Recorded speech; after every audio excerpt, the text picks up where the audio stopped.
Good afternoon, everybody. Excuse me, we're all set to go. Welcome to the May 9 council meeting. We've got a nice crowd today, appreciate it. Again, mute your cell phones. And we're going to have the public hearing on the budget. I know we got a lot of people signed up. If you're going to come up and somebody's already talked about the same subject that you've talked about, there's no sense in you coming up and repeating the same question or getting the same answer. And we're going to try to limit the session to 30 minutes. So we'll try to get as many people we can in through the budget process. All right, any questions? Is it legal to limit it to 30 minutes? Yes, as long as I'm running the meeting, it's legal. Is it legal according to North Carolina public meeting laws? You can set a, Mayor, you can set a limit on a public hearing, especially if comments do later get redundant. The School of Government's general advice is you can, would be to set time limits on speakers at 3 minutes and set it for an hour-long period if you find that there's going to be great interest in it. However, it is within the discretion of the council and yourself as to limiting the length of a public hearing. We'll go along with it to see how it works out. I just want to make sure everybody gets their chance. Well, everybody will have their chance, but if we keep repeating the same question or just talk about the same thing, we're just being redundant about where we're going. So I'd like just to get new ideas and move forward rather than keep talking about the old stuff. I'd also let you know what we really care about. If we're saying the I- same things over. I have full confidence that you'll let me know what you're thinking. I need to adopt the agenda. So moved. Second. All in favor? Aye. Mayor, we need to amend it and add this Yep. resolution, please. I need to make an amendment to the agenda. We have a resolution. So moved. Or you're going to read it, or you want me to read it? You're going to read it? I'll read it. Go ahead. We're gonna add a resolution opposing Senate Bill 317 / House Bill 562, proposed legislation, amending Town of Beech Mountain control over certain subdivision-style workforce housing and similar bills to eliminate local authority over development. Okay, need a motion? Well, let me ask a question. Can we let the folks know what the House Bill 317 or 562 is? It's two bills currently before the state legislature that severely restricts local control over what's deemed to be workforce housing. Mm-hmm. It allows single-family homes to be built without connecting to the public utility. It allows them to be built without any zoning regulation. It allows them to be built without any setback requirements, anything that you have in your local zoning ordinance. It has a 12-month requirement for ownership before as a workforce housing, and then it can be sold on the open market for regular housing.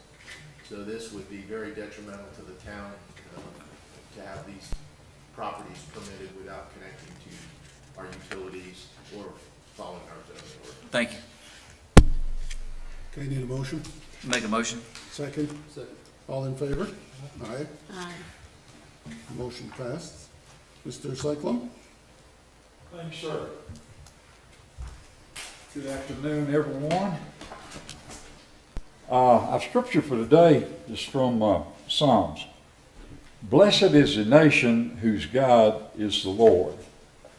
In a few days, we're going to be observing Memorial Day. I almost said celebrating. I don't like the word for that for Memorial Day. I don't think celebrating is when it was we observe it and we pay honor to those who gave their all for it. And we thank for giving their all. Here are some figures that are staggering. World War I, we lost 117,000 soldiers were killed. World War II, 291,000. The Korean War, 33,686. And the names on the Vietnam War are 58,220. You might notice those last two wars, they gave the exact figure. There's probably a reason for that, because World War I and World War II, they had to round it off. With these last two wars, they have more accurate ways of identifying the soldiers, and this all came about with in World War I. They started wearing dog tags. You had your name, serial number, and your religious preference on it. When I think of Memorial Day, my thoughts go to Arlington, the cemetery. And then when I think of Arlington Cemetery, I think of the Tomb of the Unknown Soldier. Arlington Cemetery, most of you probably already realize this, but it was the farm and home of Robert E. Lee before the war between the states. And after, when the war started, of course, he and his family had to leave. They were behind enemy lines there. And the federal government confiscated his farm to make the cemetery for it. And there was no problem with this until the war was over and people got to checking a little closer, and they found that this was not his ancestral home of his family, but it was the ancestral home of his wife, who just happened to be the granddaughter of a gentleman named George Washington, the father of our country. So the federal government was a little embarrassed then, so they reimbursed the family somewhat for this. But the Arlington Cemetery was used first for the burial of the unknown soldiers from the Civil War, which they were, in most cases, were in a common grave. The first known, I guess unknown known, a known unknown, for the tomb came about at the end of World War I, a little after on Armistice Day, which is November 11th, later became Veterans Day. Before this, many of the unknowns were just buried together, and the temporary graves of the unknown soldiers were moved from wherever they happened to be, relocated to Arlington Cemetery. It was estimated that 1/2 of the soldiers killed in the Civil War were buried in unknown graves, 1/2. And it's just a tremendous number. The World War I was easier to identify, as I said, because of the dog tags. And then after World War I, Great Britain honored their unknown soldiers by having a tomb for the unknown in Westminster Abbey in London. France did the same thing. They had their unknown soldier at a tomb in Paris. So we decided, since they did, we should do the same thing. And the way they did this is they would pick one unknown soldier by lottery, just throwing names or some way. And he was killed in France in World War I. And they shipped his body to the United States then to be in the tomb of the unknown soldier. And a little side note to it, it came very close to the boat he was on sinking. It was a horrible storm that came up. In World War II, the unknown soldier was picked from the 4 different theaters of war. So they have 4 for World War II. And before they could get all those dedicated, Korea came along, and they had one unknown soldier from Korea. The families were given a choice of soldiers that were killed that were unknown or known in World War II of bringing their bodies home or leaving their bodies to be buried with their comrades whom they had stood side by side, fought with, and died by the side. And many of them chose to leave their soldiers at home in the American cemeteries like in France and Belgium. So thousands of them did this, including General George Patton. General Patton chose to remain to be buried with his troops in Belgium. The guards for there was an unknown soldier from Vietnam, I forgot that. And he was identified. And so when they identified him, they gave his family the choice of letting him stay there, or they could bring him back to their home cemetery, and they chose to bring him back to their home cemetery. The group charged with guarding the Tomb of the Unknown is the 3rd Infantry Regiment. It's called the Old Guard, and it is probably the hardest unit in any of the military for anyone to get into. They have such strict rules they go by and standards they have to meet. It's a tremendous honor, and these soldiers take it serious. They some of you've probably been to Arlington now. They have, I believe, I've forgotten how long the rubber mat is that they walk on, but they take the 21 steps to just like a 21 gun salute, and they do an about face, and they never turn their back to the tomb. They do an about face, and they always keep their weapon on the side away from the tomb. Like if I was a soldier going this way, you were the tomb, I'd have my weapon in the right arm going this way, and when I turn, come back, I'd put it in the left. They are quite serious about their responsibility. If you've ever been, you've probably heard if somebody is laughing or talking and not showing respect, well, they will stop and click their heels and bring the rifle down to port arms and then scream. You could hear them in Banner Up from here probably saying, "You will show respect to these heroes." And you hear a pin drop in. I had a good friend that was served in this. It's in the Kiwanis with me at Banner Up. And so he had some interesting stories. And I asked him one time, what would happen if some idiot came up and tried to spray paint the tomb or tried to, deface it in some way? And he just smiled and said, well, said he would never do it again. Said somebody else might, but he wouldn't. So, would you bow your heads, please? Lord, we thank you for the soldiers that's now resting in Arlington Tomb, those that are known and those that are known only to you. We ask you bless Joe, our president, Roy, our governor, Barry, our mayor, Bob, our council chair, our town council, and bless our military, our law enforcement, our EMTs, our firefighters, and may you continue to bless the United States of America and Beech Mountain. Amen. Amen. Amen. Pledge of allegiance.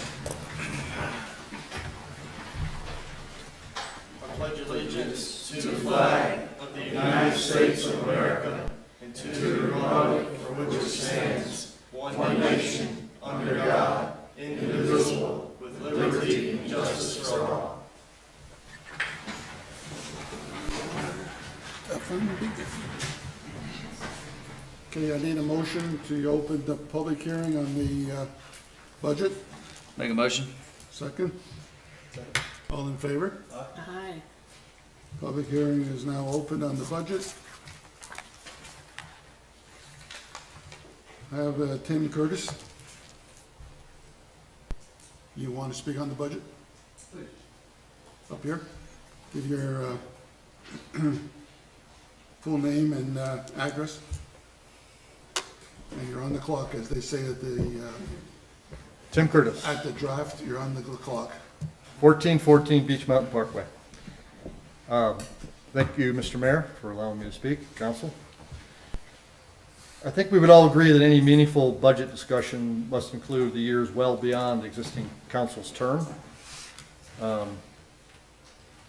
And so we know that two of our most critical issues here in Beech Mountain are new sources of water supply, as well as replacing the water and sewer infrastructure. It's direly in need. So the town intends to take on significant debt to address these issues. We've gone through, talked about bond referendums and various other mechanisms, but what I think would be helpful is if you could quantify what the impact in these out years will be on our property tax millage rate. Thank you. Well, thank you.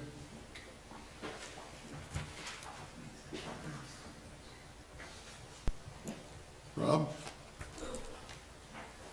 Good afternoon, everybody. Rob Rusak on 32 Winter Green Way. Is that right? Yeah. So he stole a little bit of my thunder, but I'm going to make it brief. So I'm just going to talk about the budget and some of the things I saw looking at it over the last 15 years.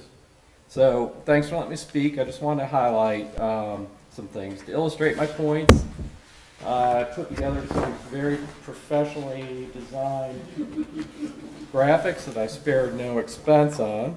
And so I just wanted to mention a few things. So I looked at the last 15 years and then I looked up revenue expenses just because I was curious.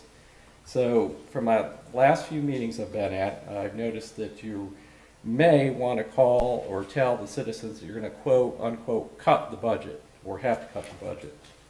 And first, I did want to mention, because there's some misconception about assessments, that you did actually raise our taxes. The fallacy about new assessments raising our taxes is just that. Because under, GS code 159-9, you do have to tell us what the revenue neutral rate is, which is 42 cents. So you did decide to raise our taxes to 68 cents millage rate. Then I just wanted to point out about new revenue. The town now has 2.8 million more in revenue every single year. That's a lot. To put it in perspective, that's 70.6% more than you've ever had. Over the last 15 years, we've averaged 3.9 million. Now we have 6.7 million. So to say that we'd ever have to cut the budget, I think is a fallacy. And spending is where I'm most concerned, okay? Might as well, I brought these great graphics, I might as well use them. So, on the expense side, that's been kind of historic, in a negative way. The budget on the administrative line, which is kind of the biggest one, is up 151% in just 3 years. To put that in perspective, that's not happened in the last 15 years. Last year you raised it 9%. The year before you raised the administrative line 30%.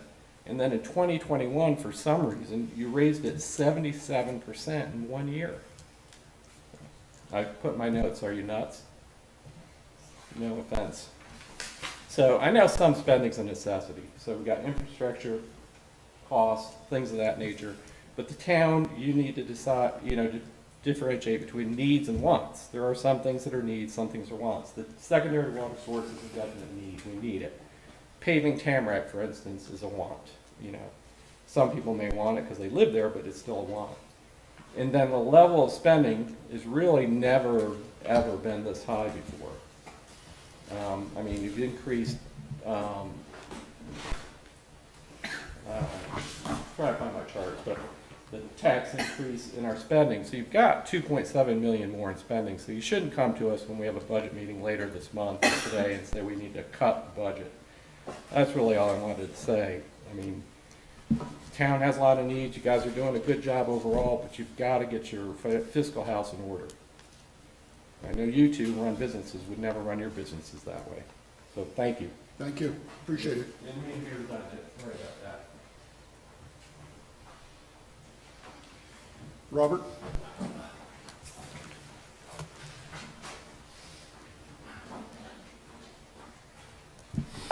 Robert McMichael, 710 Pine Ridge Road. If you don't want to be redundant, you got to go first. First of all, I would like to recognize all the hard work that all of you all and all the city people have done working on this budget over the past many months. You've put in a lot of time and you've had a lot of work to go into it. I've only had it for a couple of days, and it is quite complex, so I don't have a whole lot of specific comments, but I hope to have more input and questions for the meeting on the 17th. As was stated earlier, I think the goal of the budget should be lowering our taxes, not the millage rate. And as was said, yes, you lowered the millage rate, but our taxes went up over $5 million over the last 2 years. We're paying $5 million more in taxes over the last, counting the new budget, over the 2021 spending level. For this budget, I was kind of expecting you all to come in at, cutting $1 million or more. The 300,000 is low, and at the retreat in April, one council member even said that it's so insignificant, why don't we just keep it? In my mind, it all comes down to us understanding where the extra 2.7 million from the current year and the 2.4 million in this budget is being spent. I don't mind paying for things that are needed. You know, I did find the $500,000 a year we got in there for ambulances. And here's my nickel for that millage rate, because, you know, I agree, we need that. That's something we need to have. I know there's money in there for salaries and benefits for our employees, because we have to pay our people a competitive living wage. And I don't know how much that is. I'm still trying to figure that out. It is difficult to track year over year, given all the different funds between the general fund and the utility fund and the sanitation fund, and what gets paid out of what, and how much goes into there from all the user fees, which are also going up and nobody has talked about yet either. And then the changes to how you reported stuff, pulling out the capital expenses as a separate thing, which I really like because it's easy to see, but it makes it hard to figure out how it matched up last year. But I will keep trying. Got a couple of days before that next meeting. But honestly, I shouldn't have to read the budget to figure all this out. I and others have been asking you, our elected officials and paid employees, these questions since last year. And you should be able to provide us with these answers in plain, clear language of, this is what we spent in 2022, 21, 22, and here's what's new. I mean, I know we have things like this town hall, and we got to have Lake Coffee, and yes, we need water, but we shouldn't have to pour through pages and pages. It's 100 and 200 pages that got dumped on the internet. So, you know, we shouldn't have to do that. You guys are the experts, and you should be able to do it for us. And I do hope that the information on how these $5 million in increases over the last 2 years is being spent will be available at the meeting on the 17th, so we can all agree that this is money well spent. Thank you. Thank you. Urs?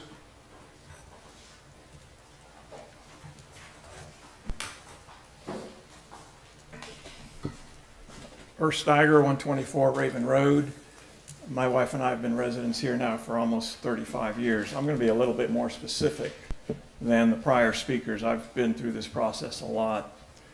I finally did have a chance to review the 2024 proposed budget and do have some thoughts. But first, let me say I do not minimize the difficulty you have in making these budget decisions. But it is important, as a previous speaker said, to differentiate needs from wants. And I don't think this budget really does that. It funds too many wants to the detriment of taxpayers. And let me first start by noting the confusion that council has created between the general fund and the water and sewer fund. That confusion is evident from what some of the previous speakers just said. The issue that taxpayers have is with their property taxes, which relate solely to the general fund budget. Remember, the water and sewer fund budget, the utility, the sanitation budget, those are funded separately, and those are not impacted by the tax rate. Most of our real infrastructure issues are related to water and sewer. Those issues are being addressed in a long-term plan that long precedes this council. The town started raising water and sewer rates years ago to fund needed repairs to that system. And as a result, that budget is in relatively good shape. Please remember that that budget is funded from water rates, not from taxes. Yes, if the Lake Coffee project goes forward as a general obligation bond, there will be some tax implications to that. But again, we are looking at two other sources of revenue for that, and that may not be necessary to fund that out of general revenue. What we do need to start with, though, is the council's decision 2 years ago to move $2 million from reserves to balance that budget. That's the primary cause of where we are today. There was never any serious discussion 2 years ago about how we were going to pay for that budget gap in future years, if the council wanted to continue spending at the $10 million rate. As a result, last year you had to close that budget hole. And the only way to do that was to raise property taxes by 50 to 75% for most taxpayers. If not for the fortuitous reevaluation, you would have actually needed to raise property taxes by 45 cents to balance that budget, which would have resulted in a millage rate of about $1.18. For those of you who have been here a while, recall about 10 years ago, Pete Chamberlain and Randy Korn were voted off of this council for voting on a 2-cent millage rate increase. You would have had to vote a 45-cent millage rate increase if you hadn't had the revaluation. There's still no serious discussion, however, how we got from $8 million to $10 million and why. Only by having that discussion can you realistically evaluate this budget, which I note increases spending another $600,000. Let me offer a few thoughts having looked at the budget. It is clear that the biggest issue you have is that salaries, wages, and benefits are out of control. In the 4 years between 2019 and this budget, salaries, wages, and benefits in this town have increased by 75%. I challenged Jimmy and Widener, our two small business owners, to review their salaries, wages, and benefits increases in those 4 years. I doubt that they would be anywhere near 75%. In another example, during that same time period, the Beach Mountain Club salaries, wages, and benefits have increased about 47%. 75% is a huge number, and that's where your problem is. All right, you got 4 minutes, go ahead. The primary justification for the enormous increase is that we've lost some employees. This has been the same justification that I've heard over many years, and each time I ask for specifics, I'm never offered any evidence. At the last council meeting, Bob mentioned that some water plant employees were being offered higher salaries. If that's the case, I suggest we target those particular areas and not raise everyone else's salaries. That's what's done in the real world, and that's what should be done in this town. There are some issues specifically in the budget that I did appear to question. However, there's only 2 people that really know where the problems are. That's your town manager and your finance officer. It is not my job, it is not your job to find single items in the budget to cut. It is your job to provide guidance to the manager and let him come up with a budget that he can work within the numbers that you give him. Let's look at a couple of items. You're set, you're all done for now. 5 minutes, I don't think it's been 5 minutes, Barry. I've been timing you. All right, I'm not done. I have a lot more. I will put it out on my email for those people who are interested. We also have on the 17th a meeting, you can carry on.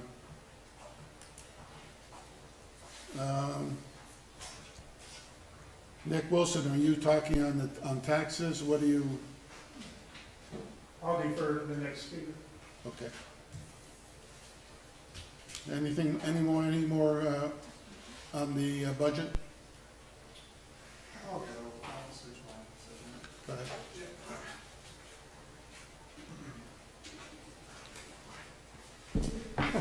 Ben Swadley, 207 North Pinnacle Ridge Road. Yeah, it's interesting to hear what people have to say. I think this is probably the most common conversation that comes up when just running into people in Beach Mountain, right, is the budget. Certainly it's been ongoing for the last year. As with the other speakers, I have a lot of empathy for you guys. I think you're really put in a difficult situation. We have, on one hand, our homeowners, myself included, nobody wants to pay more for taxes, right? You guys live here, we don't want to pay more for that. But at the same time, you know, we faced hyperinflation in our country. That's been unprecedented, 20+%. We live in a resort town. You know, I think people come here, it's not like we're living in, to me, I came from Raleigh-Durham area. People don't go to Raleigh-Durham to have a great experience. Maybe they're going to see a show, or they're coming here for work, or what have you. People are coming to Beach Mountain, in my opinion, to elevate their experience. They want to feel like they're on vacation. They're bringing their lives up a level, right? They're living beyond themselves. And it's got to be challenging to strike that balance, because to have that experience you have in the mountains that we present here, there's certain costs that are associated with that. Certainly people touching the water, that is critical. But to me, it's little things like the landscaping around the town. I want, when people come to see me or to visit our property, to have a wonderful experience and to want to come back, to encourage them to continue to spend time at Beech Mountain. And there's definitely a cost for that. I don't have the answer for you. I think there's been some great suggestions from the folks here today, but I did want to say that I wish you the best. I know that you guys have put a lot of thought into this. I've certainly spoken to the town manager about it on a number of occasions and anecdotally here and there to some of the council members. I know that you think about these things and you try to do what's best for Beech Mountain. Just wanted to give my nod to you. But the one specific thing I did want to talk about with the budget is just, and I said it the last time I was here, is continue to support our recreation department. I know that can be a low-hanging fruit as a line item on a budget to be reduced or eliminated or whatever the case may be, but I would argue that certainly I, as someone who moved here as a full-time resident, I came here because of the outdoor recreational experience. I brought my family here. We go to EMO a couple times a week. We hike all the trails around Beech Mountain. I certainly mountain bike them as well. We need to lean into those strengths, and certainly that is continuing to grow our trail network, continuing to support Sean and the folks of the rec department, and whatever wherever that may lead. I think we would be remiss if we didn't provide them the support that they needed to be successful. Thank you. Thank you. I need a motion to close the public hearing on the budget? Was he the last speaker? Yeah. Motion. Second. All in favor? Aye.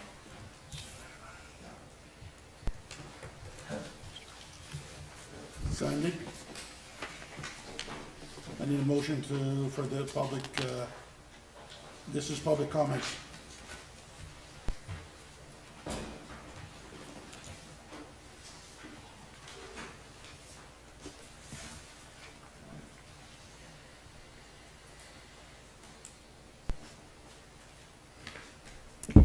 Hi, Sandy Carr, 505 Pine Ridge Road. And in front of you guys, I have given you all a present. It relates, of course, to the farmer's market. Our farmer's market is coming up June 2nd, and it's going to be right across in the public parking lot there. What we're doing for the first farmer's market is the first 100 people that are attending are going to get one of these free market bags, which I showed last time, but they're also going to get a white pine seedling. And believe it or not, I have been getting a lot of questions on the white pine seedling. So this is what it looks like. It is not hard to plant. We are not giving you an entire huge tree.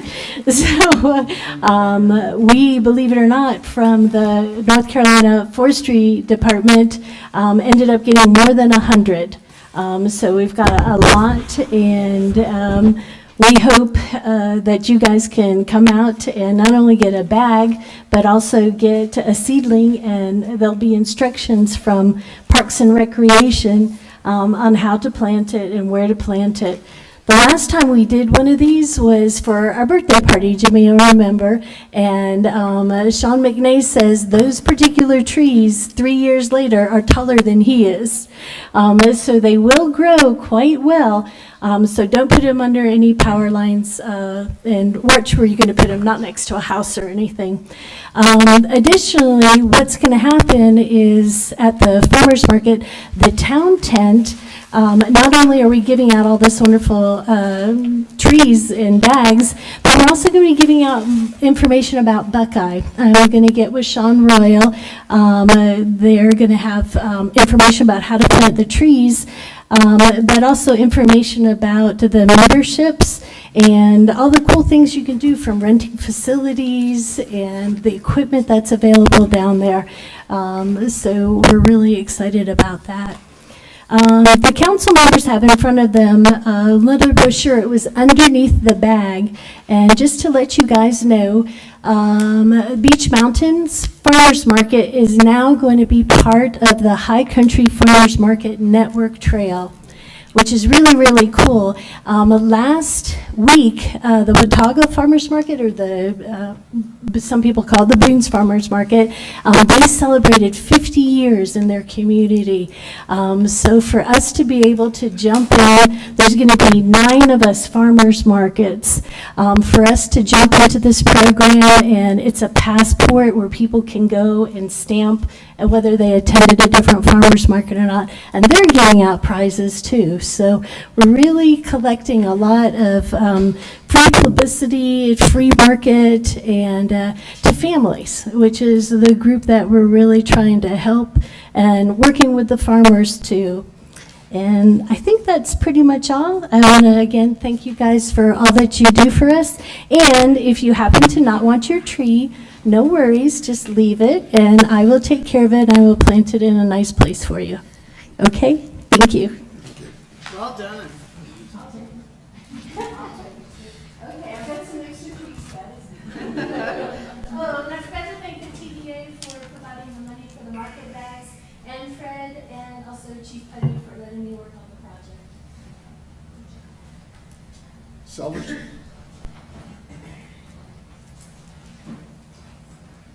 Good afternoon. Sandy, by the way, what a light to the town of Beach Mountain you are. So I appreciate that and giving me the So I'm Adam Sellers, 105 Cricket Way. Go ahead and start my timer if you like. I came to you guys today is because I fell in love with beach 3 years ago, taking my kids here, talking to Sandy earlier about doing the kite festivals. So I own a house at 105 Cricket Way. I was Cita Liz Pendants back in December about impervious water flow, which turned into a town hazard. So I'd like to read you really quickly an email from 2020 that Mr. Bob Putney replied back to the prior homeowner of 105 Cricket Way. After letting Mr. Putney, or let the owner of Cricket Way talk to Mr. Putney, and this was from August 28th of 2020, he talked in detail about 105 Cricket Way and was very obvious he spent a lot of time down there.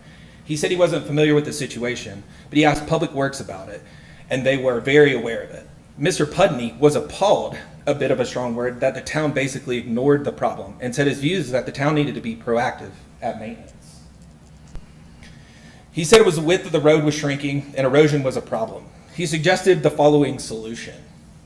Mr. Putney said they plan to do major regrading of the road. They're going to widen the road and redesign ditches, culverts, and drains. They plan to build back natural flow of water that will occur and is supposed to be fixed. The water is coming from 2 underground streams. It's not flowing across the road. The work will take 4 to 5 days. They're planning to improve the crown of the road of the water drains, and they're going to upgrade the road and make it look like other roads. This is all on one at Cricket Way. He said they'll probably start the week after Labor Day. He had some insights about yours and my issues and said the team felt like $5,000 estimate to fix this issue was way overkill for 105 Cricket Way. During a comical comment, he told us that many people up here complain, and we haven't complained that much about 105 Cricket Way, and this is talking to Mr. Rodney. I was pleased with the result of the meeting. It's going to take all of us, including the town, to resolve the issue. I've now owned Cricket Way for 2 years. I was Cita Liz Pendants for an issue on the same things that the town of Beach, or Mr. Putney, who, when I called to speak to, hung the phone up on me and chose to not have a conversation about it. I repeatedly called Mr. Preston, who chose to not return my phone calls, chose to not address the issue, but then moved forward with me having to go to the Planning Board of Adjustments in June.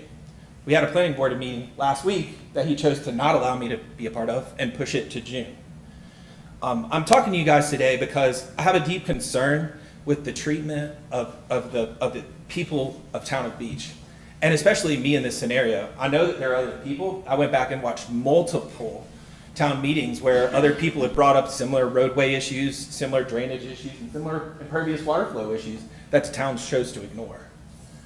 I think that if we asked for integrity to be found, did we not agree as a town to work with a property owner on something?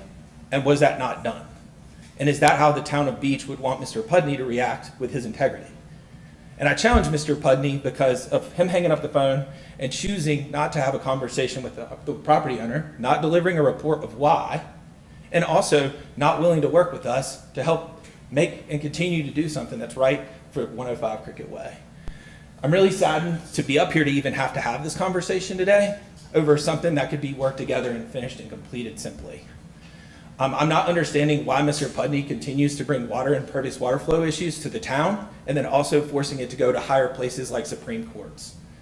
To me, that's a misuse of funds and money that could be put to greater good in the community, much like that beautiful sled hill. I don't know why we can't work together to solve an issue, and I'm asking you guys to create an emergency meeting to have this issue resolved. I haven't asked for a variance. I haven't asked to do this. All I said was apparently Daniel, who talked to the new homeowner that has interest, agreed with the homeowner today that this is a Beech Mountain issue. So how can we do that to people that live here? I'm a young guy. I'm 36. I have a young family, and this is the experience that I've had with Beech Mountain. Tell me how that can tell other people that this is a good place to live, and that it's a safe place to live, and that your town managers and the town people and the people that you vote for will protect you. So the last email I would like to read to you is I also wrote and delivered a 7-page report to Mr. Pudney, which I paid $350 to deliver, and was told that that wasn't good enough.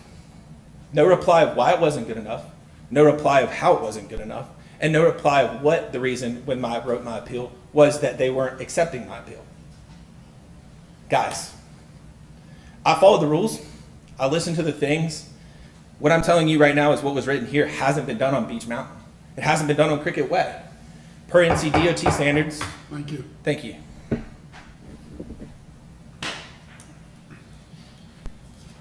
Nick, you want to? Yes, sir. Thank you. On the tax issue, I'll just say it's other people's money that you're dealing with. That's the thing. A couple suggestions. One is the limbs and bags of leaves, which I patrol where I live on 513 Charter Hills Road. There's a town ordinance that says you're only allowed to have those picked up 4 times a year.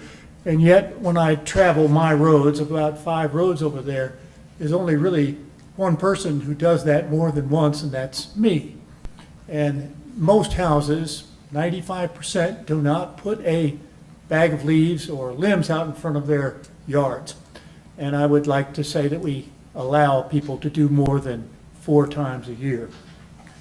Another suggestion I have is this mountain is very famous and we like to have a little party, but maybe a Founder's Day might be kind of interesting to have for the people that founded this mountain. And hopefully we can have more parties and things to do also. Remember, it's other people's money. Teresa Berry? Hi, I'm Therese Barry, 100 Squirrel, and I've talked about this before. Y'all know what that is?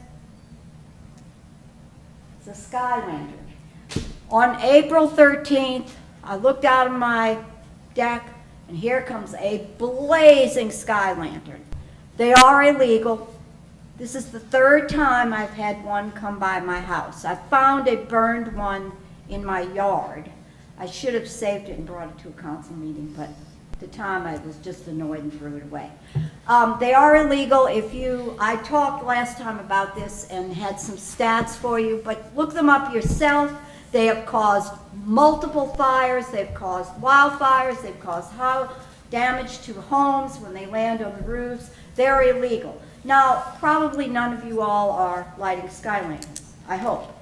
The fire department was aware of this.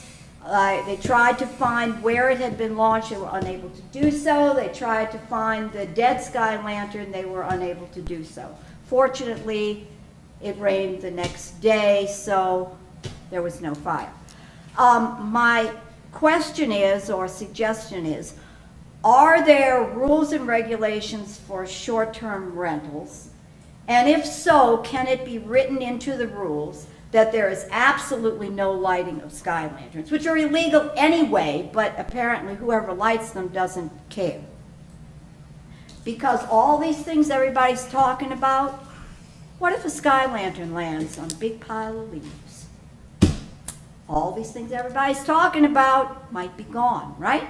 Like, didn't it happen at Gatlinburg? A huge fire burned a lot of stuff. So anyway, that's all I have to say on the subject of illegal sky lanterns, which incidentally are very cheap. You can order them on Amazon, and they are cheap. You could get thousands of them, and people like to light them, but it's a bad idea. Thank you. I need a motion to approve the consent agenda. Make a motion. All in favor? Second. Motion passed. New business. General obligation bond, the resolution to intend to apply to the LGC. Anybody have any comments on that? Any conversation? I mean, has anything changed? Nothing's changed since our last, No, sir, this is that process that we shared a few months ago. This needs to be approved tonight to go forward. We'll then post an advertisement, which we've included in your packet, in the newspaper for 7 days. It allows any property tax person that's affected by this to file a written objection with the local government commission. After that, we'll be back in June for additional processes as we go forward. So you will see this on a regular basis throughout the summertime. I thought we approved this last council meeting. Now, what you approved was us to go through this process. The LGC requires a number of steps in certain order, Right. and that's what we're following. Okay. Need a motion to approve? Make a motion. All in favor? Second.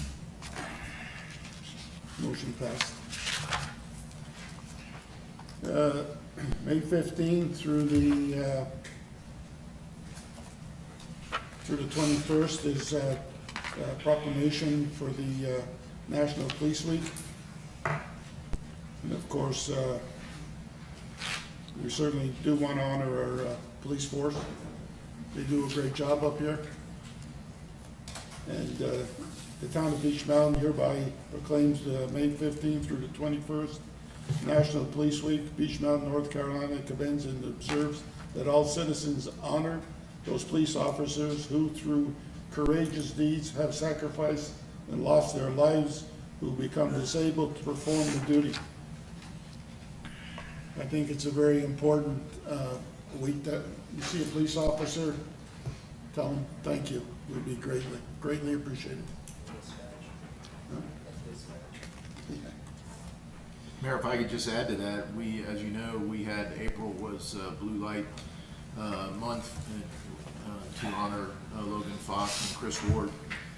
Beech Mountain today still has a tremendous amount of blue lights, and our town really stepped up to the plate. So our police department and their families, thank you. Okay, I need a motion for the proclamation. Motion. All in Second. favor? Thank you. TDA board member vacancy to replacement. I nominate Donald Wayne Carrier. Need a motion or a comment? I'll second that. Motion. All in favor? Aye. Thank you. Town manager's report. Mayor and council, thank you. Just a quick personal privilege. Everybody remembers John Hoffman, tremendous member of our town and our fire department. He's in Greensboro today watching our meeting, and he dared me to say hi to him and wave. So John, I hope you're doing well. Hello, John. He knows never to dare me. So, Mayor, we hosted the Watauga Mayor's meeting this morning. I think it was a very informative meeting. Our Vice Mayor also attended, as well as mayors and vice mayors of Boone, Bowen Rock, and Seven Devils. And that's why that resolution for the proposed legislation came from. That those meetings that we now attend and play a part in is important. Beech Mountain no longer stands alone. By meeting with these other municipalities, we're sharing the same problems as we discussed, and we're coming up with some solutions. So the public needs to know that that's occurring. Can you touch bases also on the EDC, progress we're making with it? The EDC, Watauga Economic Development Commission, Councilman Abernathy sits on that board, and he makes me go with him. That's a large group of influential, not only elected officials, but business people, App State, things like that, and they're working to solve some of the economic development issues throughout Watauga County. They recently had a long planning session where they set their focus for the next year or two. Workforce housing was, of course, their number one issue that they wanted to deal with. But interesting enough, and I was happy to be a part of this, infrastructure, roads, water, sewer, was their other priority. So the EDC is moving forward. We're hosting the meeting in June, I believe. June 15th, Beech Mountain Club. And again, the town of Beech Mountain no longer stands alone. We're participating in those things for the betterment of all and sharing the knowledge. Did you want to add to that? Well, I think it's important that we're involved in this because there's, as Chief Putney said, there's a lot of horsepower, business professionals, good group, and we all have different issues and challenges that we're faced with, and collectively we're working together, which benefits each municipality, and it's not going to happen overnight. But long term, I think it's going to be beneficial to all the communities in Watauga County. The next thing I've got is we've begun our beautification program. The roadways for the spring, shoulders have been repaired, filled. We've done some hydroseeding. I'm told that the grass is beginning to grow. I haven't seen it yet, so I hope to see that. It's a slow grass, slow grass. Well, But we have trees. yeah, the snow didn't assist us in it. We've got some plantings. The new signs are up. We've got mixed reviews. Some people love them, some people hate them. Councilman Abernathy put in the rock planters that you had requested. I think that will set them off. And we're also have been unable to get DOT to help us with not only our portion of the parkway, but clearing the parkway and cleaning the parkway down to Jackalopes, which is in the town limits. So I've instructed Public Works, and they were out there today to clean that area, and I'll be bringing you a cost factor for that. My suggestion is that although we probably stand no chance, we send an invoice to DOT for cleaning their roadway. So where were we with basic signage? I know that we had limits that we were talking about in the last 2 budget meetings ago on what we were going to do with signage. You approved the wayfinding signs, Right. which were funded by the TDA, and those are the new signs that have been put up. One coming up the mountain, we've got one more to put in across by Bar Park Way, at the overlook, Pine Ridge, and the polished, and we begin building the new foundation and expanding that section. We have additional signage that's being employed, waiting for the construction fence to be put up. We have a banner that goes on the fence that says the visitor center's been moved and how to get there. And we've got a temporary visitor center sign going up, thanks to Councilman Accardi, to use his structure at Bark Park Road. If that doesn't suffice, we'll put up one of the message boards as well. But we want to make sure we get people up to the visitor center. I've moved the police out of Town Hall except for dispatch. The chief is in this temporary office trailer out here. and we'll rotate other departments as the renovation and construction goes forward. It's important to note that all board meetings, with the exception of the quasi-judicial Board of Adjustment, have been moved from Town Hall. So it will be Town Council and Board of Adjustment, TDA, Parks and Rec, Planning Board, Historical Society, et cetera, have been moved either to the Rec Center or up to Public Works. So we'll have that noticed. The clerk has that notice online, and as we send out meeting notices, it'll tell you where to go. So on Lake Coffee and Santas, we're still paused because we don't have a final agreement with the resort. I did have a very good meeting with Ryan Costin, brought our engineer with us, and I think we answered all of his questions. The ball is back in the resort's court. They're producing a document that will be brought to you for review and approval. A wise gentleman that I respect greatly, who I won't name, told me this is like Charlie Brown and Lucy in the football. Every time the football gets put there, we go to kick it, it gets pulled away. We're gonna get there. I have every confidence we'll get there, but we have some issues that are being worked out. The But issue the on whole fun- engineering part of it is now on pause. We're not Okay. spending any additional funds on engineering. Geotech engineering is on pause until we have control of the land. Gotcha. Because we actually, as I explained last month, I need to put some holes in the ground to see what's down there, and I can't do that on land we don't control. On the funding side of it, actually, we're in the process in Raleigh for that piece of the funding, where they're going through their budget process. The Senate is due to produce their budget this week. Then we'll see how that looks. They'll go to conference and they'll produce a budget that they can take to the governor here in midsummer. Everything still is on track. Our consultants and our lobbyists, the Haggerty Group, are monitoring it very closely. We have a conference call every other Tuesday, and that's progressing well. There's just no news until that budget process goes through. Our FEMA grant is in the same situation. It's still all progressing well. All of our elected officials on the federal side who wrote letters of support have come through for us, so we're in the best position we possibly can be on the federal side, and we're hoping that $14 million grant, which is a 90% grant, we would have to come up with 10%, is progressing as well. And then on the GEO bond, which is our third funding source, you've approved that to move forward, and we'll continue that process until we have some good news and we can tell you how much we get from where. Ski Loft, we have a closed session today. I need you to meet with the attorney and receive some information. We need some decisions today.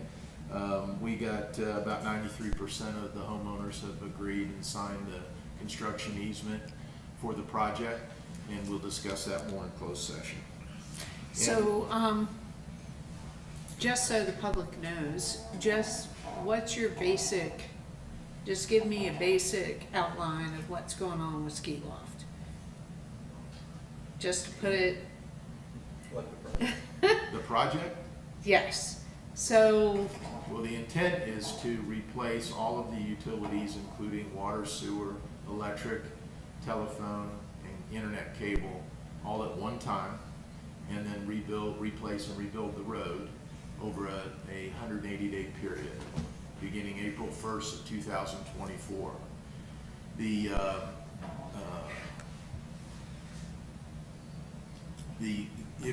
If we do it that way, we have a grant that we can apply to that project, so it would be at no cost per se, no cost to the property owner.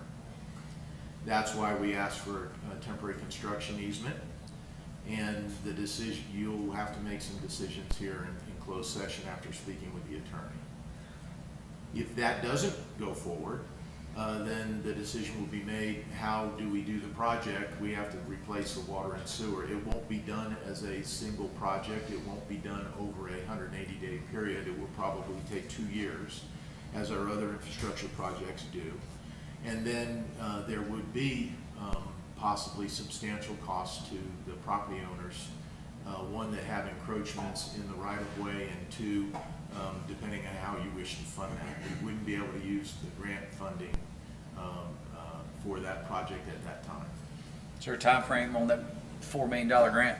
There is. We have to have it expended and accounted for and reported by December 31st of '26. So if we can't use it on Ski Loft, we'll use it elsewhere where we can make full use of that grant. Perfect, thank Did you. that answer it? Yes. And the last thing I've got, and we're beginning the cleanup at the Genesis site. If you recall, and I really want to put this on the public record, if you recall, the Genesis group had turned over their lease to us and gave me the keys to the site and disconnected all the utility and canceled all the utility accounts. What we were unable to do was to get a document that memorialized that so that we could record against the lease. So as I reported to you, we have some safety factors there. We have some open structures, we have some dilapidated structures, we have some trees that have fallen. So we have not had any response from any of the principals that we've sent letters to and reached out to. So we're going to go in and clean up the site. And the dome building will be left as it is, but the remainder of the site will be cleaned and made safe. And then town attorney and I will wait to see what, if anything, occurs. Is that town of Beech Mountain property? It is. Okay, It is. gotcha. And the Genesis Foundation or nonprofit has a 30-year lease, which has probably got about, I don't know, 20 years left on it. Did I cover that all right? Yes, sir. I believe Genesis is in the process or has dissolved itself, so I think part of the problem is there's apparently no entity left to sign a termination of the lease as it currently So it's a sits. lease based on the property, right? Yes. Okay. It's a lease from the town for that specific tract, that the current property is not being used and has fallen into disrepair. Okay. Who holds liability for the facility, the repairs, and if there are any unfortunate incidents there? If it's occupied by the lessee, primarily the lessee, however, where they have abandoned the property, it would revert back to the town, and that would be our responsibility. But wasn't the whole, I may sound stupid, but the whole lawsuit thing then took away the right to lease? Or do we still No. have to wait? Genesis prevailed in the lease and some other claims that were related to that. Okay, However, these are subsequent developments to okay. that. Did you see any of the officers on that entity? Can you, generally, the entity, any officers, we have attempted, or Mr. Pudney's attempted to reach out to several of the known officers, but have been unsuccessful. Hello, I'm sorry, Mayor. We know where they are. We know where they are, and Alan Brewster, who I think you're trying to get in touch with, is also medically impaired at this point. Okay, so if there's anyone that needs help, please get in touch with me, because I've been on the board of Genesis, and no one's reached out to me, okay? And no one's reached out to anybody else that I know. Ms. Jones, if you would get in touch with Mr. Pudney regarding this, I know he'd like to speak with you about the current status. That's it, Mayor. Okay, thank you. Town council comments, Mr. McCarty? Appreciate everyone coming out today, giving your feedback. It's valued. It's really important to know, we're trying our best to come up with a solution, but I've got 7 more months up here and then I'm gone, so I really don't have to worry about an election. So I'm doing my best, along with the other peers, to figure out how to make this budget the best we can. Bob says it's a maintenance budget. So to me, that means there's literally only needs in the budget. So if you see a want, identify it, tell us, and we can discuss it then. I do have a question to the mayor. Is the next budget meeting is May 17th? Correct. Will we be able to respond to some of these questions, or do we just, No, we can respond. well, we can't respond today, then, correct? We could have, but you can respond on the 17th. Okay. So those are my comments, and I appreciate you guys coming out. Will there be a time limit on speakers? Yeah. There will be? Okay.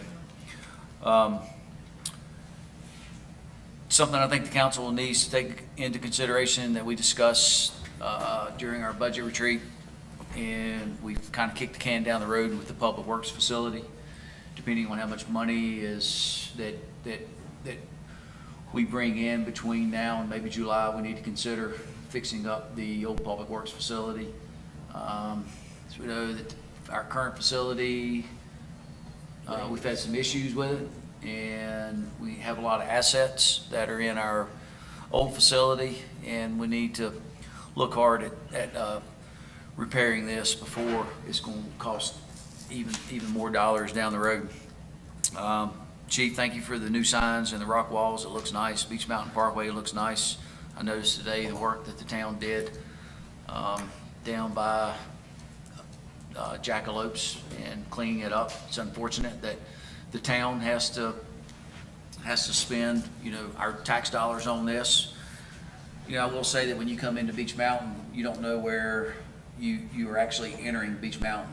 When you actually enter into Beach Mountain, where it says welcome to Beach Mountain, from that point to down Beach Mountain Parkway, it looks really nice. From where we were 3 to 5 years ago to where we are today, it's 100% improvement.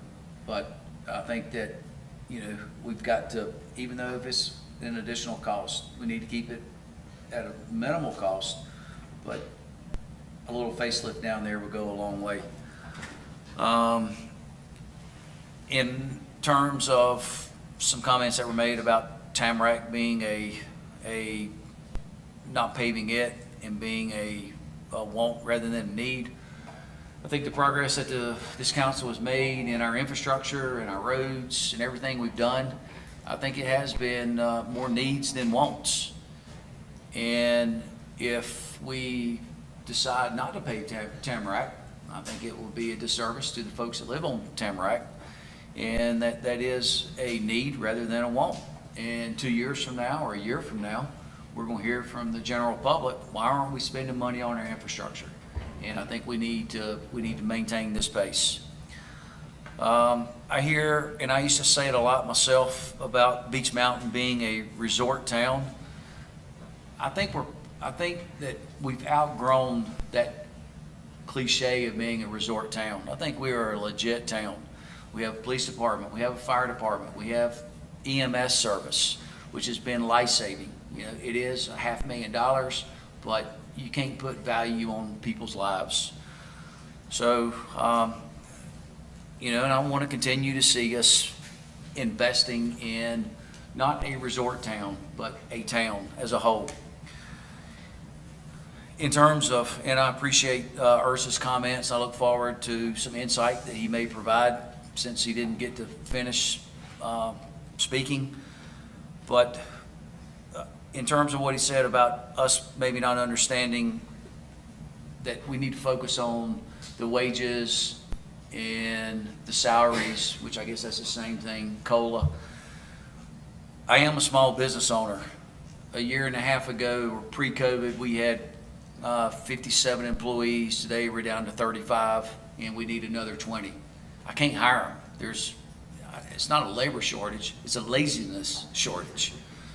And it's unfortunate. My company's been debt-free, and I was always proud of that. And 5-6 months ago, I've spent $1 million on automation. So I understand.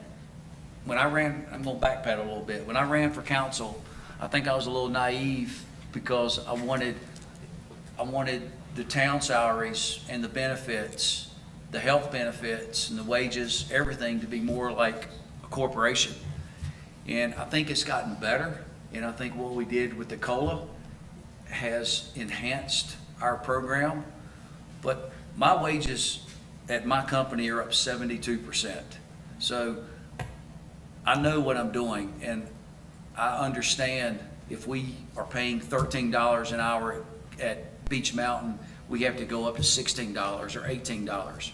We're not fighting other towns, we're fighting other corporations. And I support what Chief Pudney has brought to us. I think that, a couple of years ago, and I'll take blame for this, our current council, we voted, I don't remember if it was not to do a wage increase, but we did a minimal COLA. And I think I told you guys, and I told Chief Pudney before we even got the COLA assessment or the study that they did, I said we're probably 15% below where we need to be. And that was just a guesstimate of me running numbers every day at my business. And I think they came back around 13%.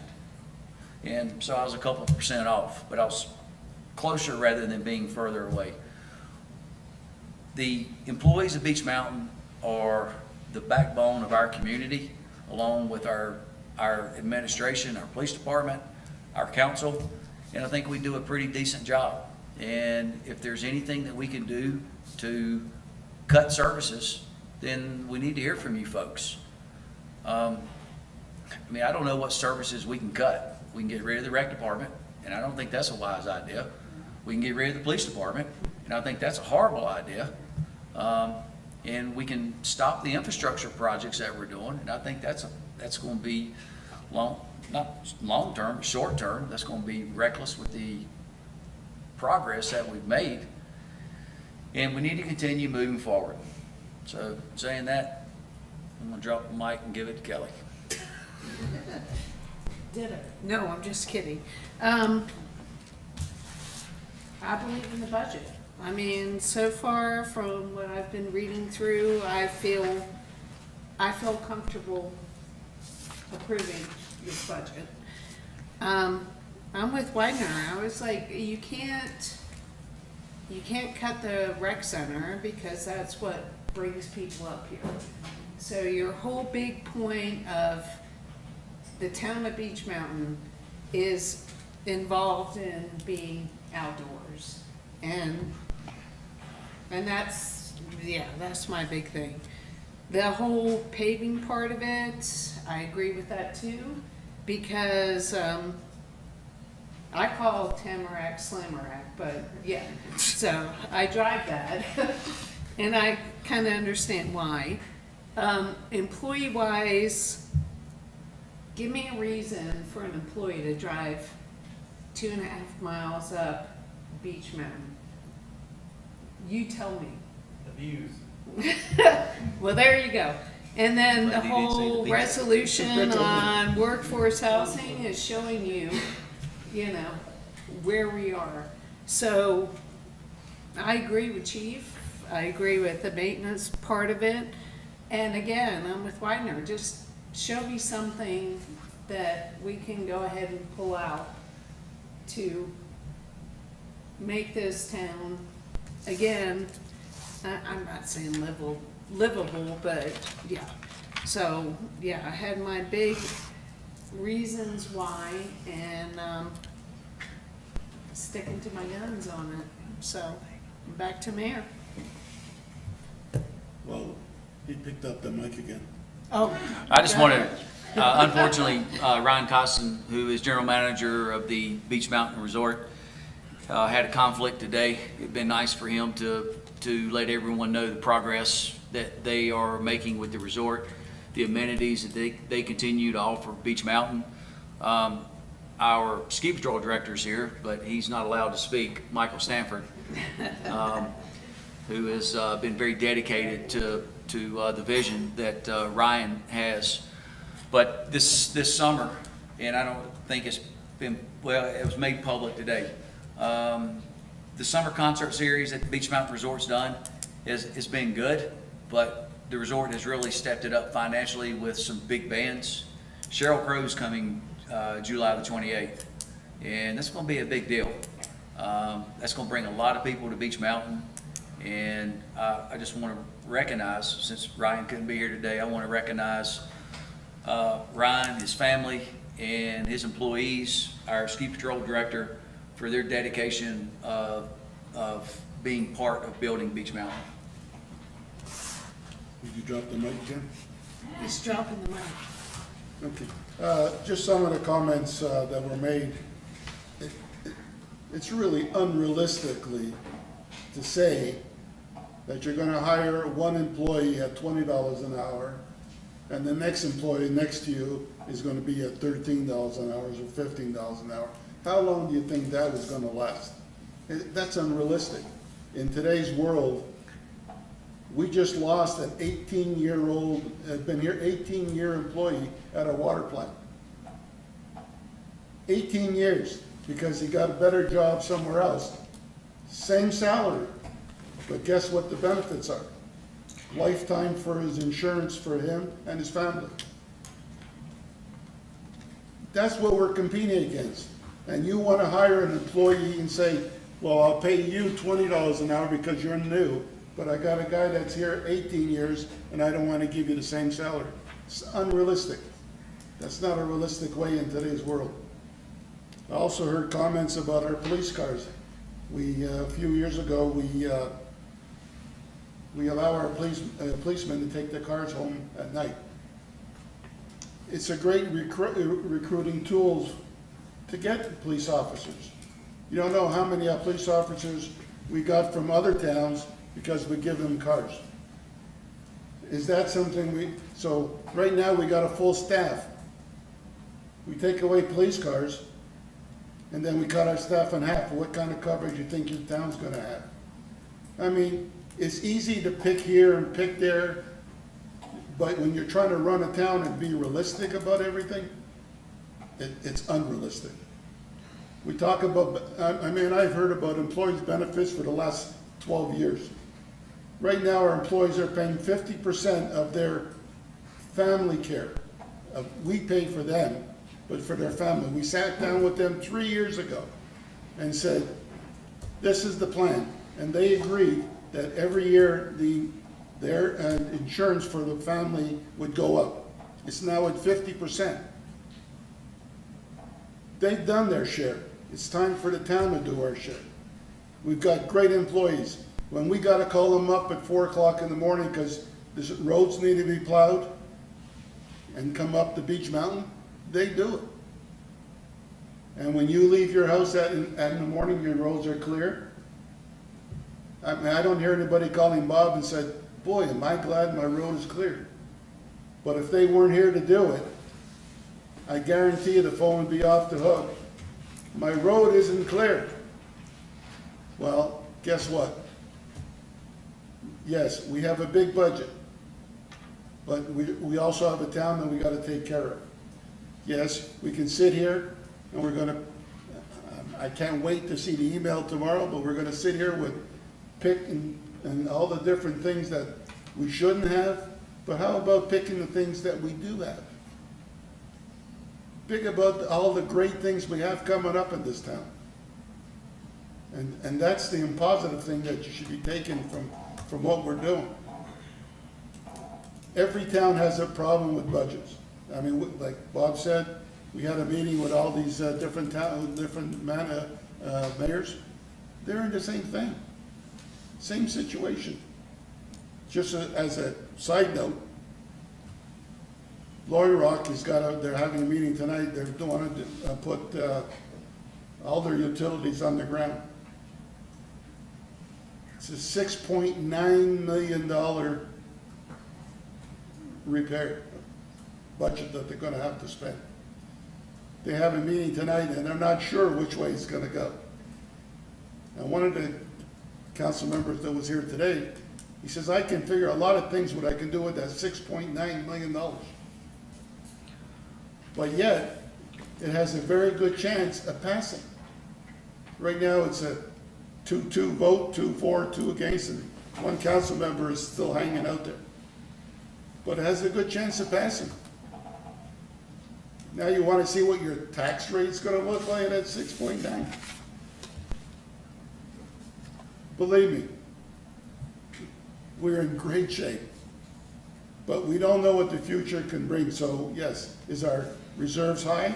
Yes, and I'm glad it is. We're the only town that complains we got too much money in reserves.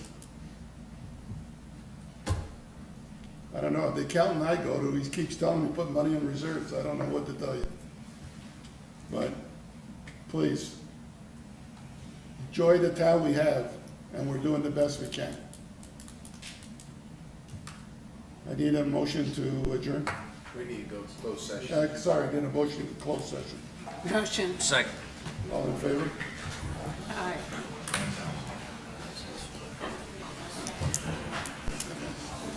Probably the one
I need a motion to reconvene.